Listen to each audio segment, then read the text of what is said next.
Welcome to Lake Cumberland Amateur Radio Association.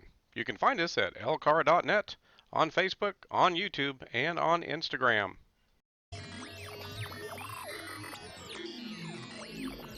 If you're enjoying the videos we're producing here at Elcara, please help our club out by hitting that subscribe button. Also, give us some feedback on our videos. Click the like button, share with anybody who may find it interesting, and be sure to hit the bell icon to make sure you get notified of the next video release. Hello, folks. This is Chris, KY4CKP, and this is part 3 of our series on hopefully becoming or getting some interest in using some of the modern technology to be an effective and efficient operator when we're on our radios. And so, in the first two sections, we talked about software defined radios and how those might be able to help us augment our time on the radio. In particular, we took a look at the RSP1 Alpha from SDR Play and the SDR Uno software. And we're seeing that here on the screen today as well. And then we also talked about logging software in part 2. And we talked about the one that I like to use, which is Log4OM. And it has some pretty nice features. And there's some other similar things like N1MM plus Logger. And also, of course, using things like QRZ.com to look folks up, look up the call sign, kind of see who they are and where they are maybe in the world. And I happen to use that for my logging for now at least. You can use Logbook of the World and EQSL and other things. You can use a pen and paper, and you can use a spreadsheet, whatever you'd like to use. But I like having the digital capacity and capabilities there. And so we talked about each of those individual components and how they can help augment our time on the radio. But we have also mentioned, and we wanted to talk about here in this third section, actually getting interactive control with your radio, having rig control, and what it would take to potentially do that. Of course, every situation will be a little different. Depends on what radio you have and some things. I'm on Windows and I have the Yaesu FT891 radio. It does have USB out and has some slightly limited functionality, but it can give me an ability to do some level of rig control. And so we just wanted to show kind of what it took to get to that point with this particular setup that I have. And I think it's a lot of fun. I do work with computers for a living, but I kind of figure if I want to spend some time with my main radio here at the shack and I'm sitting in front of a computer already, I'd like to try and take advantage of that as much as possible at least. And so one of the first things I want to talk about here is one of the kind of main pieces of software. So let me just open up its little window. And that is something called OmniRig. OmniRig. Hopefully you can see this little window that popped up. OMNI-RIG, OmniRig. And this is really a fairly simple piece of software. What OmniRig does is it allows us to define some COM ports, some communication ports. So it allows us to do that, and you can see here it's got a couple of tabs, Rig 1 and Rig 2 if you actually had a second radio. So I've got things configured for Rig 1, and that is set up as COM4 on my system. So we can see that OmniRig has been configured and set up. Now if I open up Device Manager, let me bring in a Device Manager window.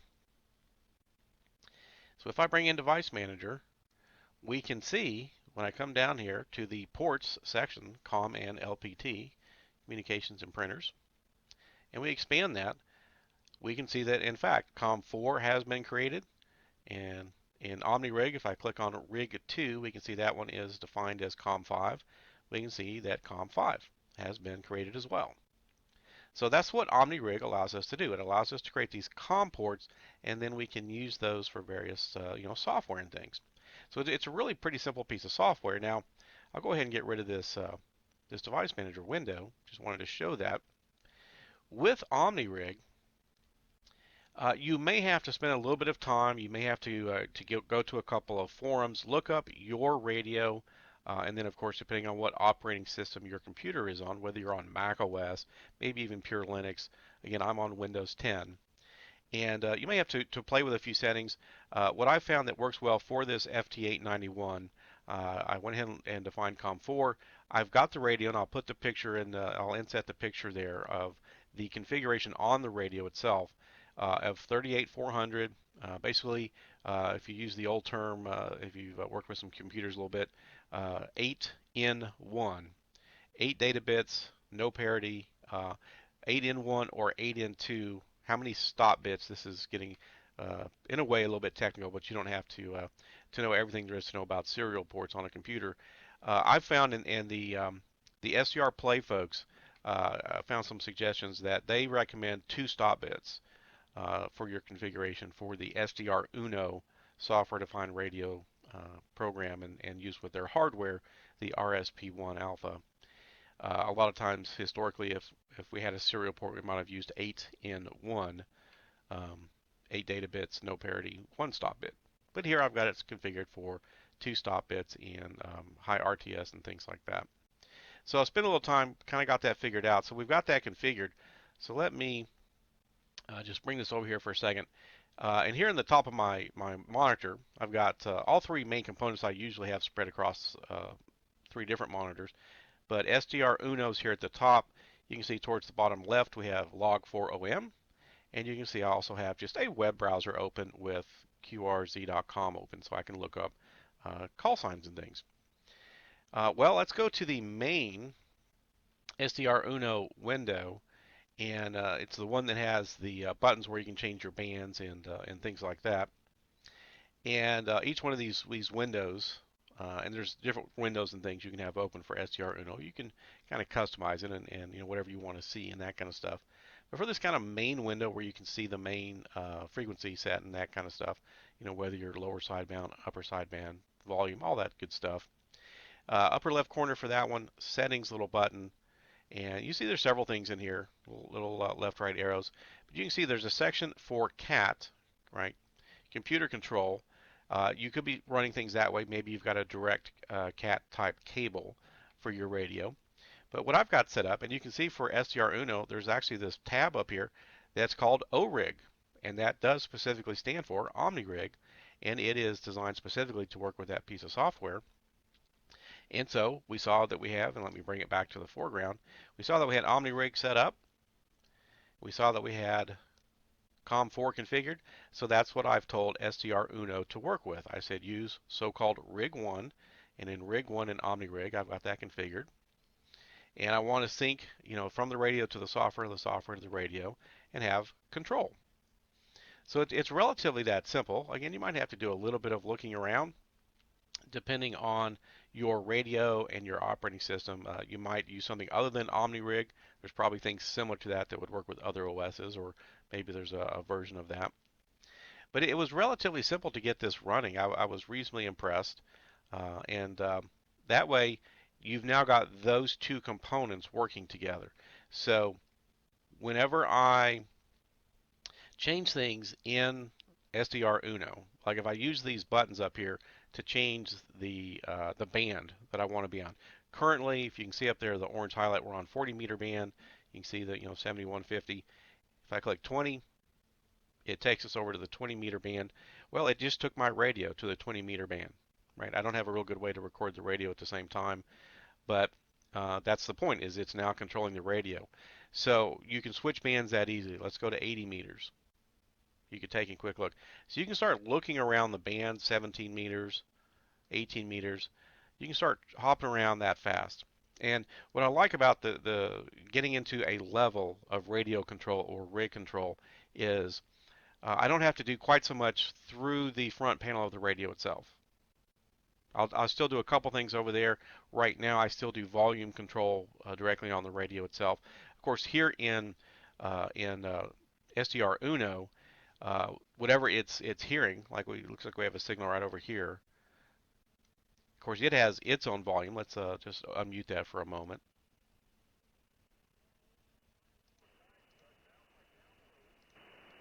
Got a weak signal. I don't know if you can hear some voices in the background there. We don't have anything real strong right now. Check out this other signal for just a moment. Yeah, there's just not anything real strong right at the moment, but it's of course got its own noise reduction and various things. And as I mentioned in the previous video, my radio is far more sensitive than the SDR Uno. It will help you spot signals. It'll help you spot what's going on. But there are definitely times where I can actually hear something fairly well through the radio that is not showing up graphically in the waterfall here on SDR. It does a pretty good job, and it's a great, again, augmentation to what's going on. There's a little stronger signal. I don't know if that person's going to talk very long. But of course, again, it has its own volume and that kind of stuff as well. So we now have rig control through one application. We now have rig control through the SDR Uno software with our software-defined radio. Well, so again, OmniRig, it's pretty simple. It lets you create a couple of COM ports, and now you can point your applications in your radio and have some rig control. So I'm going to go ahead and close this window. That's about all there is to see about it. Again, the version, we'll talk about the version briefly. 1.19, and let me bring in a browser tab for just a minute. Down there, you get this, and you can see the address dxatlas.com/OmniRig, and you can go grab a free copy of this 1.19. It's been around for a while, works pretty well, and it doesn't cost anything to set this up. So it's kind of nice that that piece of the puzzle is available and was free. So that's where you can go get a copy of OmniRig. Now, there is somebody who's been developing what they're calling OmniRig 2.0.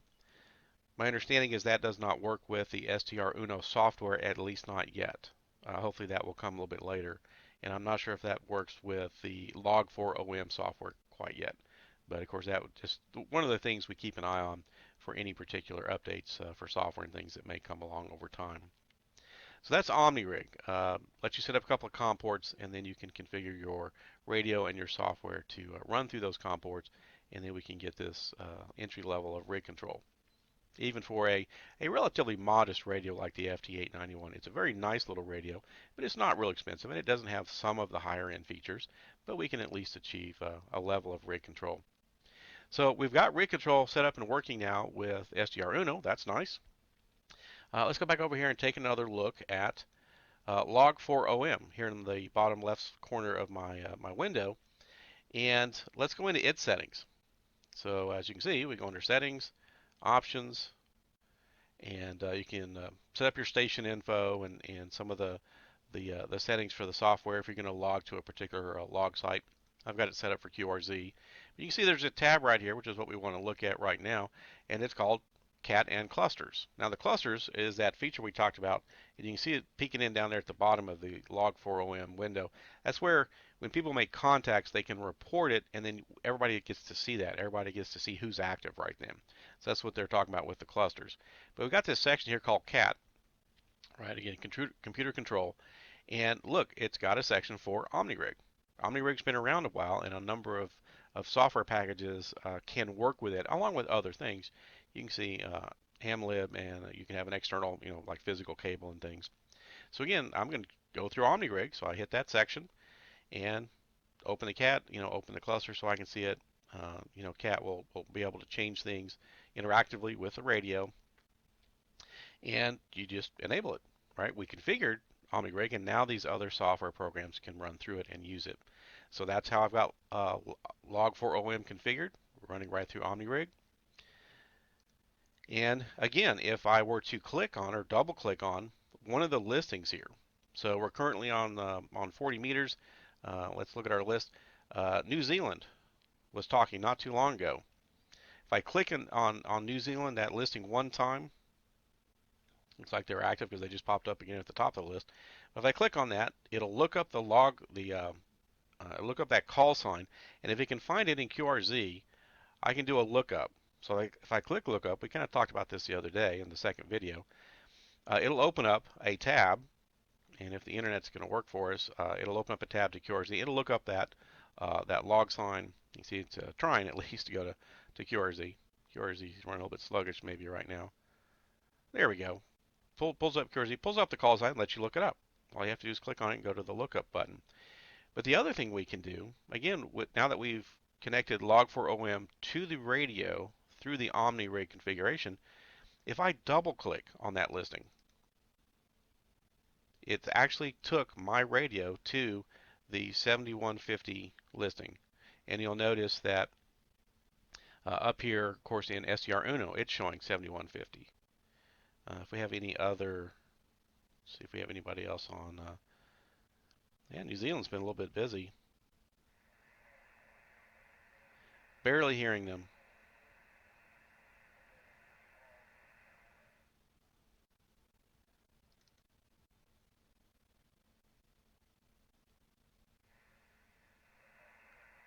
Yeah, I'm barely hearing that. Let's open up the. Yeah, the radio. It's really soft on the radio, and it's not even really coming in through SDR Uno right now. And that's the thing. You'll find that sometimes. Belgium just popped in 7172. You see everything switched over to 7172, including the radio.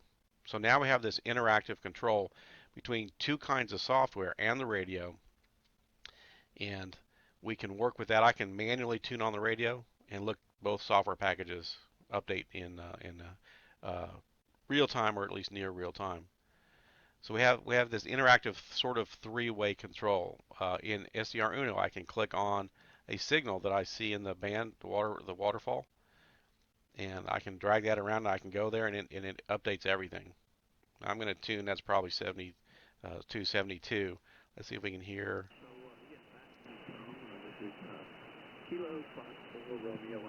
So we've got somebody right there. We've got another signal right over here.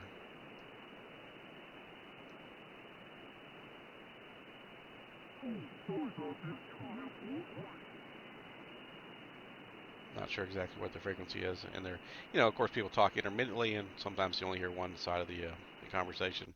But that's what's kind of nice about this. A pretty simple, free piece of software. A USB cable. Now, the kind of USB cable that a lot of radios are going to take, I know the FT891 is this way. It's known as an A to B cable. An A to B cable. In fact, let me look one up. I've got another browser window open. USB A to B. Because A to B cables are not as, let me just bring up some images here. And let me bring this over into to what we're seeing.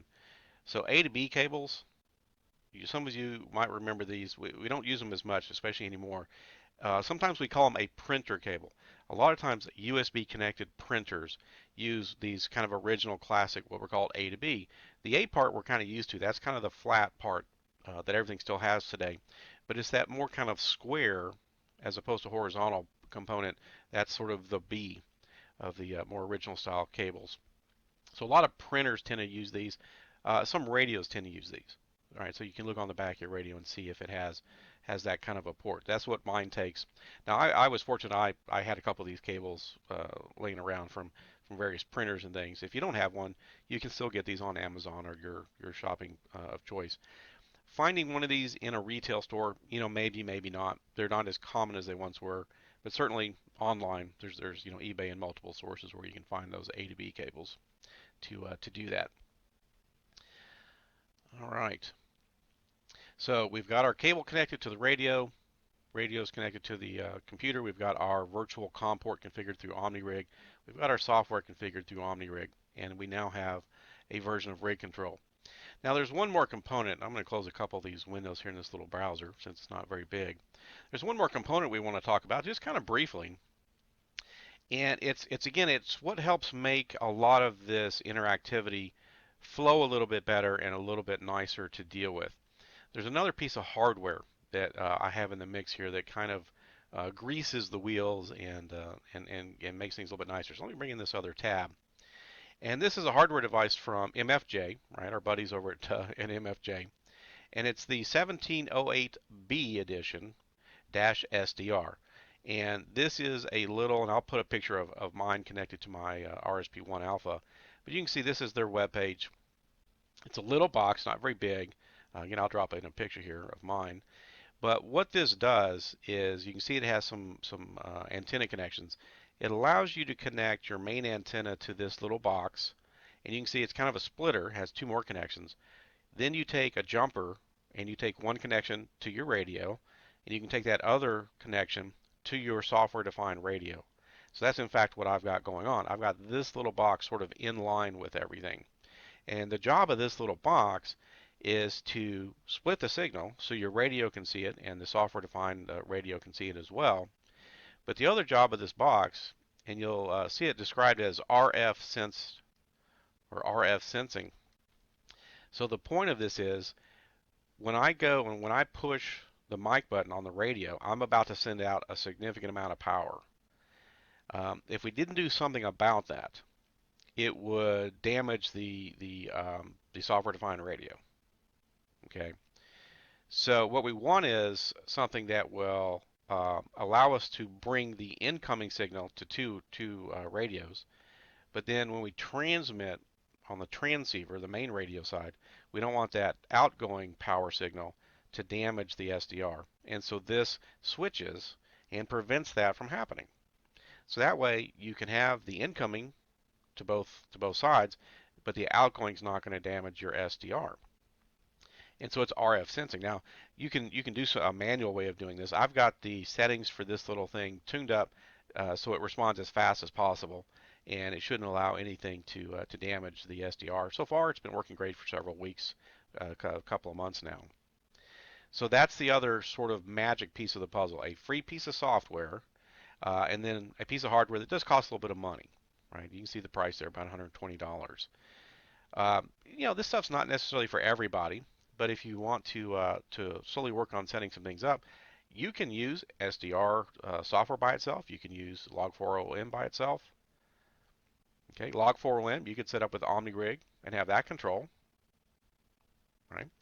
Um, if you want to have kind of all three things going, have the interactivity between all three, the physical radio, the logging software, and the software-defined radio and its front-end software, then this little switch would be something similar to this you would need. So, free piece of software, well, two free pieces. Log4OM is free, and then you get SDR Uno if you buy the SDR Play unit, and then this little switch. So this is what I've got configured to use these pieces of software in conjunction with each other interactively and have radio or rig control. And that way I can quickly spot who's active, where they're active, change my band. As we're looking here, we're currently on 40 meters on the radio, but I'm looking here, I'm seeing some activity in Spain, in Brazil, and the US on 20 meters.